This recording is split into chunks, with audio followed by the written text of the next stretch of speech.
On the 26th of May 1998, a televised ceremony took place in this country. Made up mostly of Aboriginal and Torres Strait Islanders, it was a large gathering of people coming together to acknowledge the strength of stolen generation survivors and reflect on how we can all play a part in the healing process for our people and the nation. This was the first National Sorry Day.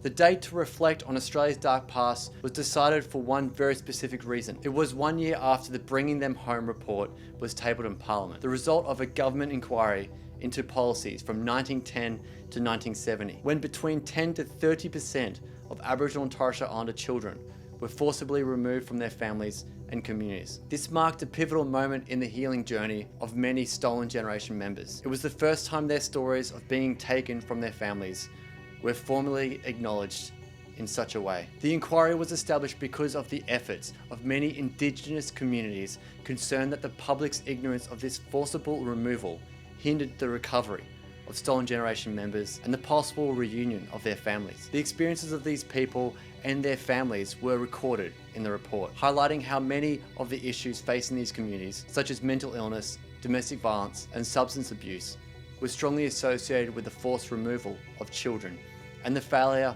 on the part of the society to aid in their healing. The conclusion of the report recognised that this was a gross violation of human rights and something had to be done to help the survivors. 54 recommendations were put in place to address the impacts of the removal policies and address ongoing trauma. The recommendations included a national apology, reparations, improved services for stolen generation members, and a process for monitoring the implementation of the report's recommendations. Sorry Day was observed in both Houses of Parliament in 1998, with a moment of silence and a discussion of how the government would address the report. Unfortunately, the report was met with some backlash, viewed as a political party tactic. The national apology, the first recommendation for the healing, the government at the time, led by John Howard, wasn't willing to accept any action containing an apology, claiming that this was an issue manipulating the public for party political purposes. A national apology was immediately voted down. Senator John Herron, the Minister for Aboriginal Affairs at the time, stated on radio, "The Prime Minister and I have said that we regret the things of the past, but we are not issuing a formal apology because we don't believe that all Australians should be asked to apologise for acts that they did not commit. We think that's wrong." This statement was echoed by some members of the public at the time, with a representative of the Institute of Public Affairs stating, "I feel a lot of it is extremely morally self-indulgent, and I think a lot of it is not helping dealing with the real issues." This affirmed John Howard's intentions of only staying committed to the reconciliation process and to only addressing the situation in a contemporary, practical way. Yarrawa man Mick Dodson, co-chair of the Reconciliation Board and speaker at the first National Sorry Day in 1998, furthered this about John Howard's words. Doesn't understand the gravity of today so far as reconciliation is concerned. And that's what saddens me. That's what makes me pity him, because they just don't get it. When John Howard mentioned working towards the reconciliation process back in 1998, he didn't understand that it isn't just action, but also a symbolic statement, which is exactly what a national apology with the Bring Them Home report would be. A symbolic statement from the government. Their refusal to acknowledge the pain and devastation inflicted on the stolen generation and the wider First Nation communities as being a result of government policies is hard to fathom. But an apology is more than just an acknowledgement of wrongdoing. It is a witnessing of the truth and a commitment to do better. Thanks to public push by Mick Dodson and many other incredible Aboriginal activists, the Australian government finally did a national apology to the stolen generations in 2008 with then Prime Minister Kevin Rudd, outlining how Australia will be righting the wrongs of the past and so moving forward with confidence in the future.